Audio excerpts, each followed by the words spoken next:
Smart super Sundar Nemani వీక్షకులకు స్వాగతం. ఈరోజు నేను మాట్లాడబోయే అంశం నెరవేరిన అసెంబ్లీ సాక్షిగా చంద్రబాబు చేసిన శపథం, బహిరంగ సభలో పవన్ కళ్యాణ్ చేసిన శపథం. ఈ రెండు శపథాలు నెరవేరి ఒకరు ముఖ్యమంత్రిగా మరొకరు ఉప ముఖ్యమంత్రిగా నెగ్గిన సందర్భం గురించి నేను ఈరోజు మీతో మాట్లాడుతున్నాను. అది 2019 ఎన్నికల తర్వాత తెలుగుదేశం పార్టీ 23 స్థానాలకు పడిపోవడం, పవన్ కళ్యాణ్ 2 చోట్ల పోటీ చేసి నెగ్గకపోవడం, ఇది అందరికీ తెలుసున్న విషయమే. కానీ చంద్రబాబు అసెంబ్లీకి వెళ్ళడం, అసెంబ్లీలో అనేక రకాలుగా అవమానాలకు గురి చేయడం, మైకి ఇవ్వకపోవడం, మేము 151 మంది ఉన్నామనేటువంటి బలుపుతో వాళ్ళు మాట్లాడిన తీరు, ప్రవర్తించిన విధం అవంతా కూడా నిజానికి ఒక రకమైన కౌరవ సభ అంటున్నారు. నిజమే, అది కౌరవ సభే. ఉన్నవాళ్ళందరూ కౌరవులు లాంటి వెళ్ళేవాళ్ళు. అందులో కొంతమంది ప్రముఖులు ఉన్నారు. వాళ్ళు ఈ 5 ఏళ్ళు కూడా టంగ్ స్లిప్ చేయకుండా ఉన్నటువంటి వాళ్ళు కొంతమంది ఉన్నారు. వాళ్ళు ఏ విధమైన విమర్శలకు వెళ్ళలేదు. అట్లాంటి వాళ్ళు మీకు కొంతమందిని నేను చెప్తాను. బుగ్గన రాజేంద్రనాథ్ రెడ్డి ఆర్థిక శాఖ మంత్రిగా పనిచేసినప్పటికీ విపక్షంలో ఉన్న చంద్రబాబుని కానీ తెలుగుదేశం వాళ్ళని కానీ ఎప్పుడూ ఒక్క మాట కూడా అనలేదు. అలాగే బొత్స సత్యనారాయణ, ఆయన కూడా అంతే. ఇలా ఇంకా ఉన్నారు కొంతమంది. వాళ్ళు ఏమిటంటే, అందుకే వాళ్ళకి ముందే తెలుసు, ఏమో కాలంలో రానున్న కాలం ఏం జరుగుతుందో అనేటువంటివి కొంత వీళ్ళకి తెలుసు. ప్లస్ నాయకుడు ప్రవర్తిస్తున్న తీరుని బట్టే వాళ్ళకి అర్థమై ఉంటుంది. మా ఒకటి చెప్పేది ఉంది. అలాంటి వాళ్ళు చాలా జాగ్రత్తగాను హుందాగాను ప్రవర్తించారు. ఆయన మంత్రి అయ్యుండి, బొత్స 2 మంత్రులేనండి, ఆ మంత్రులు అయ్యుండి కూడా వాడు గమ్ముని ఇతరుల దోషం చేయకుండా వాళ్ళు అసెంబ్లీలో ప్రవర్తించేవాళ్ళు. ఇంకా ఉన్నారండి మనకి పారుదల శాఖ మంత్రి అనిల్ కుమార్ యాదవ్ అని, జోగి రమేష్ అని, కొడాలి నాని అని, వల్లభనేని వంశీ అని, వీళ్ళకి బూతులు తప్ప ఇంకేవీ రావు. అంబటి రాంబాబు గంట అరగంట అంటూ ఉంటారు ఏవో మరి మొత్తం మీద అతని గురించి. వీళ్ళందరూ తిట్లకే పరిమితమయ్యారు, తిట్ల ద్వారానే పదవులు పొందారు, అంతవరకు అన్నమాట. చంద్రబాబు ఆ రోజుల్లో చేసిన శపథంలో, నేను ఈ కౌరవ సభలే ఉండలేను, వస్తే గిస్తే ముఖ్యమంత్రి అయిన తర్వాత ఈ సభలో అడుగు పెడతాను అని చెప్పి తర్వాత రోజు నుంచి అసెంబ్లీకి వెళ్ళలేదు. ఆయన అనుకున్నట్టుగానే 164 స్థానాలతో ఉమ్మడి కూటమి నెగ్గడం, ఆయన ముఖ్యమంత్రి కావడం, అలా ఆయన శపథం నెరవేరింది. పవన్ కళ్యాణ్ ఒక బహిరంగ సభలో చాలా ఆవేశంతో మాట్లాడుతూ, జగన్ నిన్ను నేను పాతాళానికి తొక్కేస్తున్నా, లేకపోతే నా పేరు పవన్ కళ్యాణే కాదు అని నిజంగానే 11 సీట్ల దగ్గరికి పాతాళానికి తొక్కేయడానికి అంత బాగా పనిచేసింది. ఆయన కోసం కేవలం అభిమానులే వస్తున్నారు అనుకున్నారే కానీ ఈ ఎన్నికల్లో ఆ అభిమానులు అందరూ కూడా ఓట్ల రూపంలో మారిపోయి పవన్ కళ్యాణ్ని గెలిపించడం జరిగింది. ఇదండి శపథం అంటే. జగన్మోహన్ రెడ్డి గారండి ఎప్పుడూ పత్రికలకి అది ఏమీ ఇవ్వరు, మనిషి కనపడరు, పరదాలు, చెట్లు కొట్టేయడం, ఇవన్నీ అందరికీ తెలుసున్నటువంటిది. ఆయన లాస్ట్లో ఒక రజనీకాంత్, TV9లో పనిచేసేటువంటి రజనీకాంత్కి ఒక ఇంటర్వ్యూ ఇచ్చాడండి. ఆ ఇంటర్వ్యూస్ ముచ్చట కూడా మనం ముచ్చడించుకోవాలి ఇలాంటి సందర్భంలో. ఏమిటంటే, ఆయన అడిగితే, రజనీకాంత్ అడిగిన తర్వాత, వై నాట్ 175,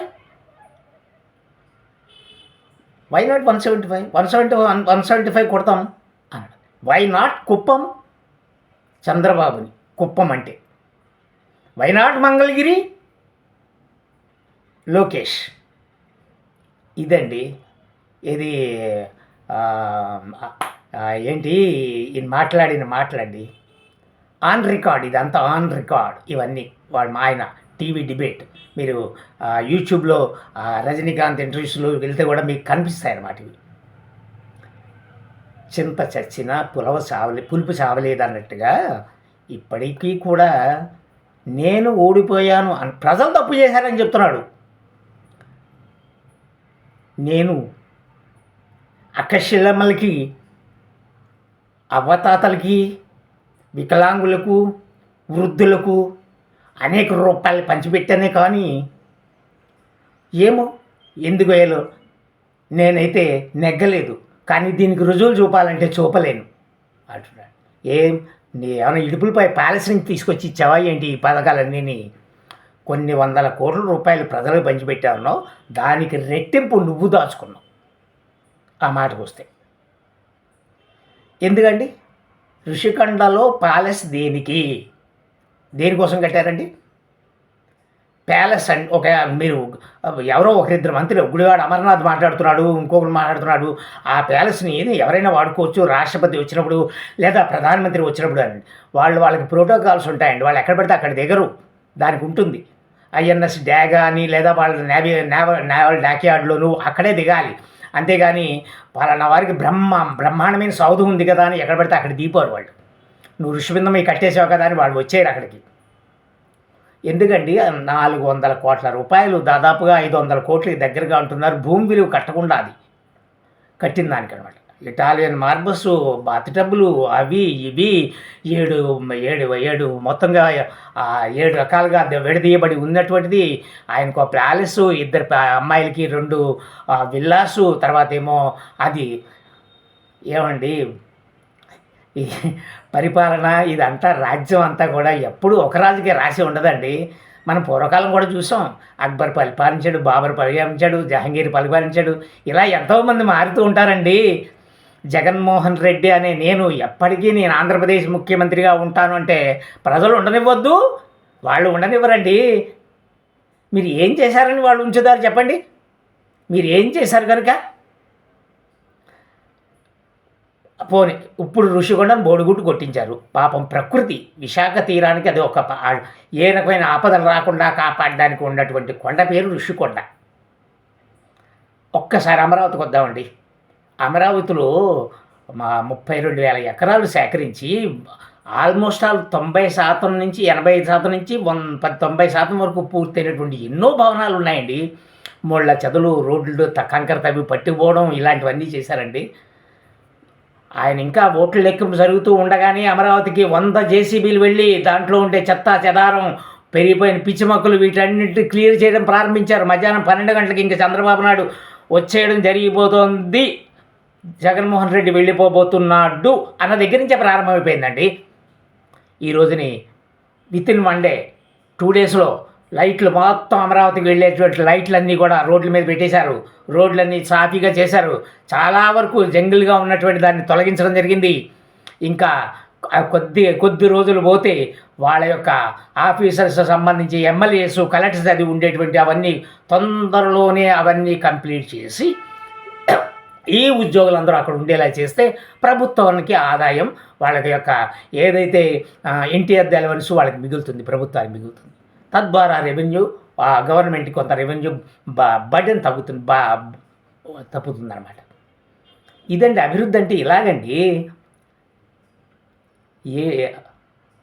ఓకే, అమరావతిని పక్కన పెడతామండి. పోనండి మన వేళ మీద ఏమైనా లెక్క పెట్టండి. ఎవరైనా ఇది చూసిన వాళ్ళు ఎవరైనా చెప్పండి. ఏదైనా ఒక ప్రాజెక్టు ఫలానాది మేము ఇక్కడ ఏర్పాటు చేయించాం అని చెప్పగలిగే ప్రాజెక్టు ఒకటి ఉందా?